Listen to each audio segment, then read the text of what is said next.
البدع والأهواء، أهل البدع العقائدية وأهل البدع السياسية. نقول بيننا وبينكم السلف، بيننا وبينكم الكتب، كان فيقول البدع بيننا وبينكم. Bismillahirrahmanirrahim.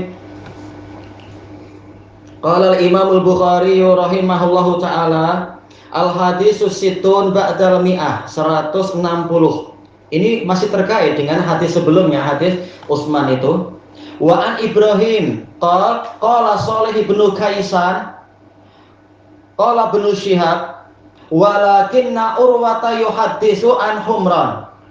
Az-Zuhri mengatakan akan tetapi Urwah menyampaikan hadis dari Humran. Falamma tawaddo'a Utsman, tatkala Utsman selesai berwudu, Utsman mengatakan, ala uhadditsukum hadisa. Ala harfu tanbih, yaitu apa?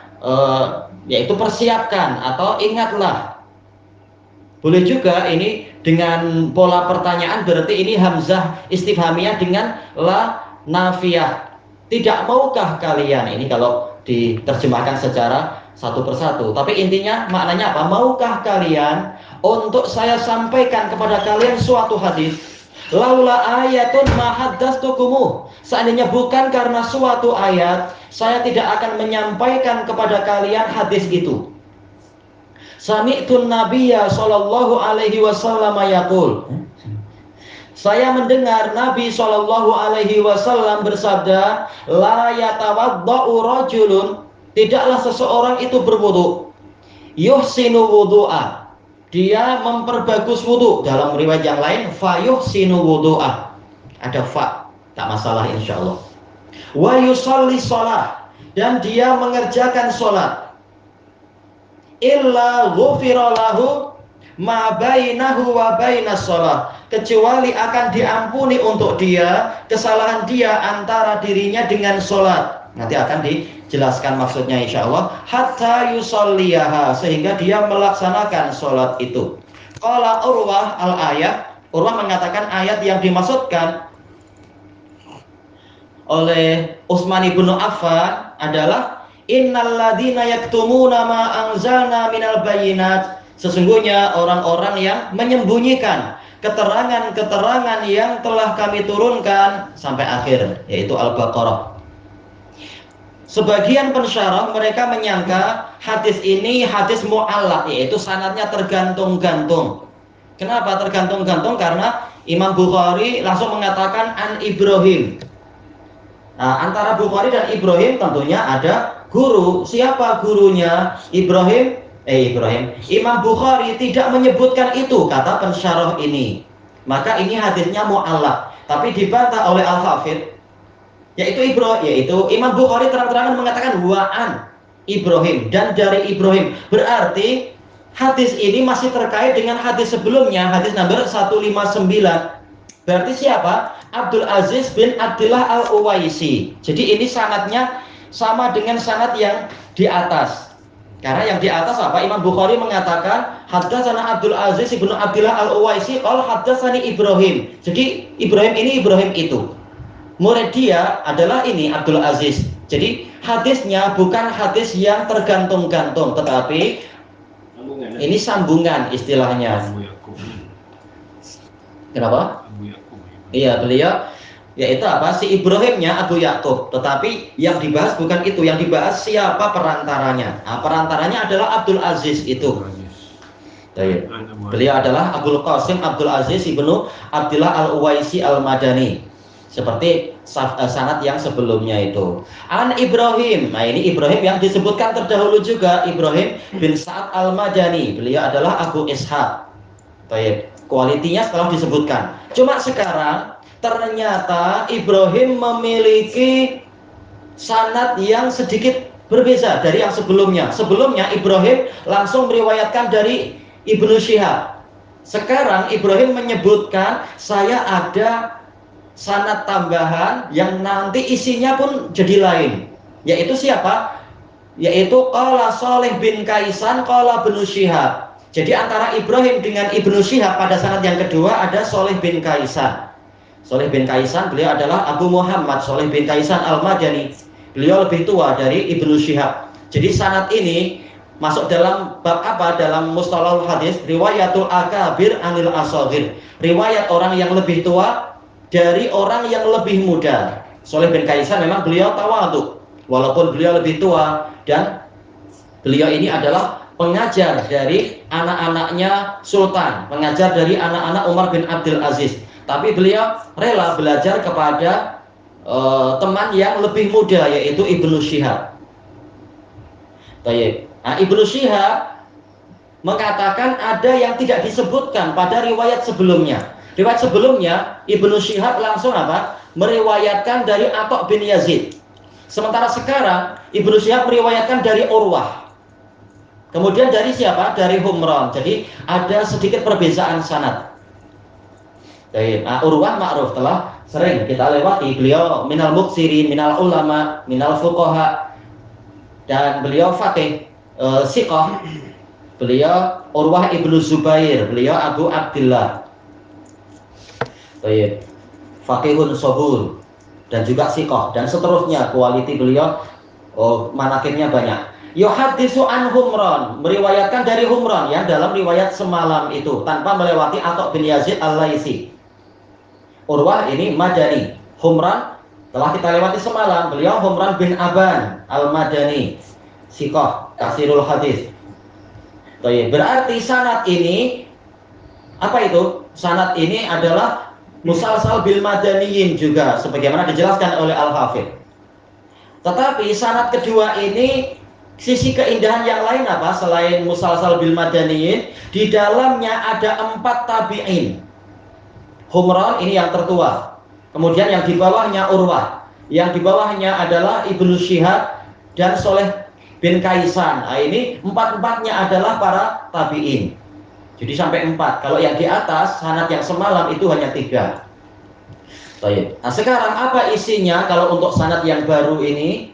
Qal falamma tawadda'a Utsman, tatkala Utsman bin Affan, Abu Abdullah dan juga Abu Laila kunyah beliau, Utsman bin Affan selesai berwudu, beliau mengatakan, ala uhadditsukum, ala boleh jadi harfut tanbih, boleh jadi harfut ta'rid, ya. Arat yaitu apa? Penawaran. Maukah kalian untuk saya beri suatu hadis? Laula ini harful limtina. Kalau bukan ini niscaya begini, itu harful limtina, dan dia memiliki jawab. Jawabannya apa? Itu ma haddastukumu. Jawab laula ma haddastukumu. Ayatun sebagai apa? Mubtada. Di dalam i'rabnya ayatun sebagai mubtada. Khobarnya apa? Khobarnya mahdzufun wujuban. Wajib dihapus. Takdirnya apa? Berarti disesuaikan. Kalau mubtadanya ayatun, berarti khobarnya apa? Sabitatun misalkan. Sabitatun fil Qur'an. Berarti kalimatnya bagaimana? Laula ayatun sabitatun fil Qur'an ma haddastukumu. Seandainya bukan karena suatu ayat yang telah pasti di dalam Al-Quran, saya tidak akan menyampaikan hadis ini pada kalian. Khawatir kalian akan berarti apa? Bermudah-mudah mau berbuat maksiat, tak apa, yang penting nanti apa? Wudu dan sholat. Maka Utsman, kalau bukan karena ayat yang melarang menyembunyikan ilmu, nih saya beliau tak mau menyampaikan hadis yang nampak sedap ini. Demikian pula telah dijelaskan oleh Al-Karmani, ini tadi i'rabnya dijelaskan oleh Al-Karmani rahimahullah. Jawab dari laula itu seringkali menggunakan lamut taukid. Berarti asalnya apa? Lama hadastukumu, niscaya, pastilah. Tapi di sini lam taukidnya dihapus, tidak masalah. Apa isi hadisnya? Sami'tun nabiyya sallallahu alaihi wasallam yaqul. Saya mendengar Nabi Shallallahu Alaihi Wasallam bersabda. Ini Utsman melaksanakan ayat dan juga melaksanakan hadis apa itu? Hadis yang mengatakan apa itu? Liyuballighish syahidu minkumul ghaib. Hendaknya orang yang hadir dari kalian menyampaikan pada yang tidak hadir. Hadis ini telah kita lewati beberapa kali di dalam Kitabul Ilm dalam Sahih Bukhari. Hadis siapa ya? Ibnu Abbas, juga datang dari Al-Bara' bin Azib, juga datang dari Abi Bakrah dan lain-lain. Nah, sekarang satu hadis yang disampaikan Utsman apa? Nabi mengatakan la yatawadda'u rajulun. Tidaklah seseorang, ini rajulun min babi taghlib, dominan. Tapi hukumnya sama, lelaki demikian, wanita juga demikian. Tidaklah seseorang itu berwudu. Yuhsinu wudu'ah. Dalam riwayat yang lain ada fa yuhsinu wudu'ah. Kenapa itu? Iya, fi'il mudhari tanpa ada penjazm, tanpa ada perofa. Sekedar apa, nafi biasa, la yatawaddau. Tidaklah seseorang berwudu. Ya, ini kalau nafi bukan jadi masuk ya tawaddu. Tak beramal. La nafiyah, ini kalau nafiyah lil jins, maka yang setelahnya adalah sebuah isim. Nah, sementara ini fi'il, maka dia sekedar la nafiyah biasa saja. Dikatakan la nafiyah mulghah, yaitu tidak ada amalan. Secara i'rabnya tak ada amalan. Makanya seperti biasa, la yatawaddau dan seterusnya. Baik. Kemudian seandainya ada fa di dalam riwayat ini, maka fa-nya dikatakan sebagai apa itu? Fa'ul bayan. Kenapa? Yang mana? Taukid itu kalau tanpa alif. Ini la panjang dia. Tidaklah.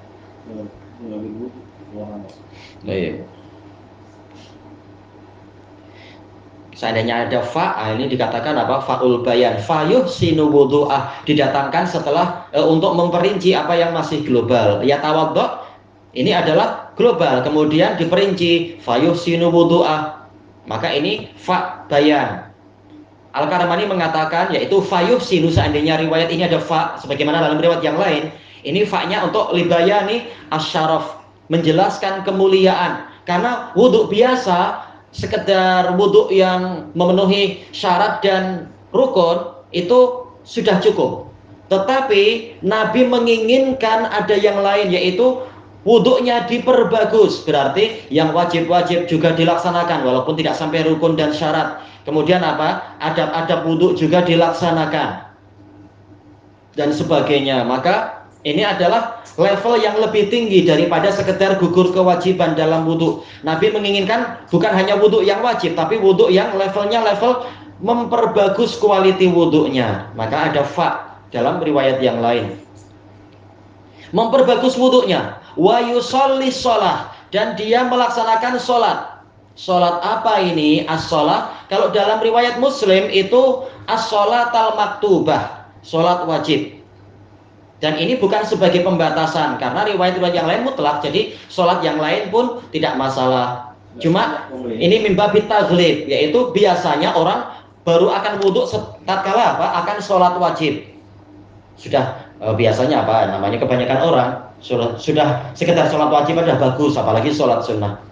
Makanya ini sekedar umumnya mereka wudhu tatkala mau sholat wajib. Tapi barang siapa melaksanakan lebih bagus lagi, maka memang di sana ada riwayat-riwayat yang tidak menyebutkan sholat wajib. Sholat secara umum terserah mau sholat tahiyatul masjid ataukah yang lain-lain. Sebagaimana itu diingatkan oleh Al-Hafidh. Nanti akan dibahas lagi dalam pembahasan yang berikutnya dalam kitabus sholat yang sunnah bahkan. Illa ghufira lahu ma, kecuali akan diampuni untuk dia. Akan, karena ini belum terjadi kan. Tetapi kalau dia memenuhi ini, maka dia akan diberi apa yang dijanjikan. Karena ini belum terjadi, mestinya adalah dengan fi'il mudhari. Tapi didatangkannya fi'il madhi, ini adalah litahqiq, menunjukkan kepastian. Nabi jujur dan Allah tidak pernah mengingkari janjinya. Pastilah akan diampuni untuk dia. Ma di sini kembali pada sayyi'at. Tapi tidak disebut di sini. Iya, dia kembalinya pada sayyi'at yang tertulis di dalam dhihn, dalam pikiran kita. Tak mungkin kebaikan diampuni, tapi maksudnya keburukan. Keburukanlah yang diampuni. Bainahu, antara orang ini, wa bainas sholah, dan antara sholat. Maksudnya apa ini? Kata Al-Hafidh, maksudnya adalah antara situasi dia setelah sholat ini dengan sholat yang berikutnya. Baik. Mungkin apa, dalam jarak antara maghrib dengan isya, mungkin jaraknya 1 jam atau 1,5 jam. Mungkin dia berbuat beberapa dosa, maka dia akan diampuni dengan sebab wudhu yang bagus tadi dan kemudian dia sholat. Tayyib, hatta yusalliyaha, sehingga dia melaksanakan sholat itu. Sholat pertama kah sholat kedua? Sholat yang kedua. dia sudah memenuhi syarat, yaitu wudhu dengan bagus dan sholat isya maghrib misalkan. Kemudian maka mulailah janji itu dipenuhi, dosa-dosa yang dia lakukan sepanjang maghrib sampai waktu isya itu dosanya diampuni, sehingga dia melaksanakan sholat isya. Setelah sholat isya gimana? Alhamdulillah tadi sebelum sholat isya saya wudhu lagi, maka janjinya akan dilaksanakan lagi sampai apa? Sholat subuh dan seterusnya. Makanya orang yang rajin berwudu dan rajin sholat tentunya ini beruntung, dosa-dosanya itu memang dicuci terus. Dijelaskan oleh Al-Imam Nawawi rahimahullah dalam Syarah Sahih Muslim tatkala membahas hadis Utsman ini, beliau mengatakan jumhur ulama telah menyebutkan bahwasanya dosa yang diampuni dalam masalah ini adalah dosa kecil. Dosa kecil yang boleh jadi sebanyak samudra itu, buih di lautan itu, atau bahkan mencapai ujung langit. Adapun kalau dosa besar, maka caranya bukan dengan cara itu, tapi caranya adalah dengan bertaubat berdasarkan dalil-dalil yang lain. Baik. Dan ini telah dibahas juga dalam Kitabul Ilm, pembahasan bahwasanya amal-amal soleh secara umum itu menghapus dosa kecil atau meringankan dosa besar. Tapi untuk menghapus dosa besar ini adalah dengan bertaubat. Ini dari sudut pandang amalan kita, tapi dari sudut pandang kehendak Allah itu terserah Allah. Yang penting jangan syirik. Kalau dia tidak syirik, masih ada kemungkinan dosa besar diampuni walaupun dia tidak bertaubat. Kemudian qala Urwah yang meriwayatkan dari Humran dari Utsman tadi menyebutkan ayat tadi, ayat yang mana? Ini innalladzina yaktumuna ma anzalna minal bayyinat, sesungguhnya orang-orang yang menyembunyikan keterangan-keterangan yang telah kami turunkan mim ba'di ma bayyanahu lin-nasi fil kitab, setelah kami terangkan ayat-ayat tadi dalam kitab suci, ulaika yal'anuhumullahu wa yal'anuhumul la'inun. Mereka itulah orang-orang yang dikutuk oleh Allah dan dikutuk oleh orang-orang yang mampu mengutuk, mampu melaknat. Nah, Utsman takut dengan ayat ini, maka beliau mengajarkan hadis tadi. Disebutkan oleh Ibnu Battal rahimahullah dalam Syarah Sahih Bukhari, beliau mengatakan dari ayat ini dan hadis Utsman ini, tahulah kita bahwasanya seseorang yang memiliki ilmu, dia wajib untuk mengajarkan ilmunya tadi agar orang-orang selamat dan agar dia sendiri mendapatkan keberkahan dan juga selamat dari azab dan sebagainya. Kemana nih? Baik. Intinya apa? Wajib untuk mengamalkan ilmu, juga sekaligus wajib untuk mendakwahkan ilmu sesuai dengan yang dimampui. Baik. Nah, dari hadis ini pula kita mendapatkan faedah pentingnya menggabungkan di dalam metode pengajaran itu antara pengajaran dengan qaul, juga pengajaran dengan hal. Qaul ucapan ini, Utsman menyebutkan hadis. Dan juga sekaligus dengan hal, yaitu dengan perbuatannya, keadaannya, cara berwudu begini-begini, yaitu dilihat dari hadis yang sebelumnya itu. Apa? Intinya iya, menggabungkan antara apa? Antara teori dengan praktikal, antara teori dengan tatbik, pelaksanaan, penerapannya, antara apa? Qaul dan fi'il, semuanya digabungkan di situ, sehingga terbentuk memang murid-murid terbaik para tabi'in, murid dari para sahabat. Tayyib ilahuna wallahu a'lam. Subhanakallahumma wa bihamdika la ilaha illa anta astaghfiruka wa atubu ilaik. Walhamdulillahirabbil alamin. Jazakumullahu khairan.